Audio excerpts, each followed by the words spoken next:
ನಮಸ್ಕಾರ ಗೆಳೆಯರೇ, ನಾಲೆಡ್ಜ್ ಕನ್ನಡಿಗ ಯೂಟ್ಯೂಬ್ ಚಾನೆಲ್ಗೆ ಸ್ವಾಗತ. ಗೆಳೆಯರೇ, ನೀವು ಯಾವತ್ತಾದ್ರೂ ಯೋಚಿಸಿದ್ದೀರಾ ಯಾಕೆ ಎಲ್ಲಾ ದೇವಸ್ಥಾನದ ಗೋಪುರದ ಮೇಲೆ ಈ ಕಳಸ ಇರುತ್ತೆ ಅಂತ?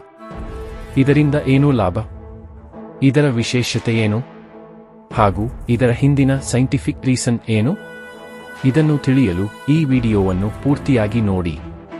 ಅದಕ್ಕೂ ಮುಂಚೆ ಎಲ್ಲರೂ ಬರೀ ವಿಡಿಯೋ ಮಾತ್ರ ನೋಡ್ತಾ ಇದ್ದೀರಾ? ಯಾರು ಚಾನಲ್ನ ಸಬ್ಸ್ಕ್ರೈಬ್ ಮಾಡ್ಕೋತಿಲ್ಲ? ನಮ್ಮ ಚಾನಲ್ 1000 ಸಬ್ಸ್ಕ್ರೈಬರ್ಸ್ಗೆ ಹತ್ರ ಇದೆ.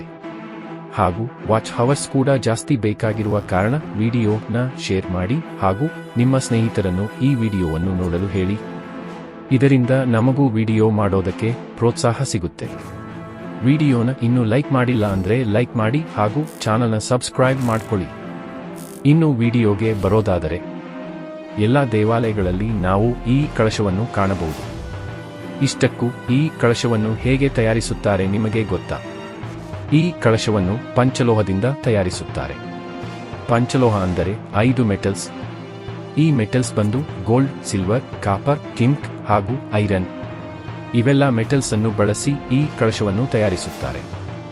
ಈ 5 ಮೆಟಲ್ಸ್ಗೆ ಎಲೆಕ್ಟ್ರೋಮ್ಯಾಗ್ನೆಟಿಕ್ ಪ್ರಾಪರ್ಟೀಸ್ ಇದೆ. ಇವು ನೈಟ್ ಟೈಮಲ್ಲಿ ಚಂದ್ರನಿಂದ ರಿಲೀಸ್ ಆಗುವ ಮ್ಯಾಗ್ನೆಟಿಕ್ ವೇವ್ಸ್ ಅನ್ನು ಅಬ್ಸರ್ವ್ ಮಾಡಿಕೊಂಡು ನಂತರ ಅದನ್ನು ಸ್ಟೋರ್ ಮಾಡಿಕೊಳ್ಳುತ್ತದೆ. ಬೆಳಗ್ಗೆ ಗ್ರಾವಿಟಿ ಇರುವ ಕಾರಣ ಈ ಕಲಶ ಅಬ್ಸರ್ವ್ ಮಾಡಿಕೊಂಡಿರುವ ಮ್ಯಾಗ್ನೆಟಿಕ್ ಎನರ್ಜಿ ಎಲ್ಲ ಕೆಳಗೆ ಟ್ರಾನ್ಸ್ಫರ್ ಆಗುತ್ತದೆ.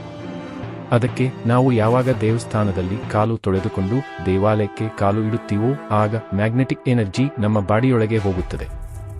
ಆಗ ನಮ್ಮ ಬಾಡಿಯಲ್ಲಿರುವ ನೆಗೆಟಿವ್ ಎನರ್ಜಿ ಎಲ್ಲವೂ ದೂರವಾಗುತ್ತದೆ. ಅದಕ್ಕೆ ನಾವು ದೇವಾಲಯದಲ್ಲಿ ಇರುವಷ್ಟು ಹೊತ್ತು ನಮ್ಮ ಬಾಡಿ ಕೂಲ್ ಆಗಿ ಮತ್ತು ಪಾಸಿಟಿವ್ ಆಗಿ ಇರುತ್ತೆ.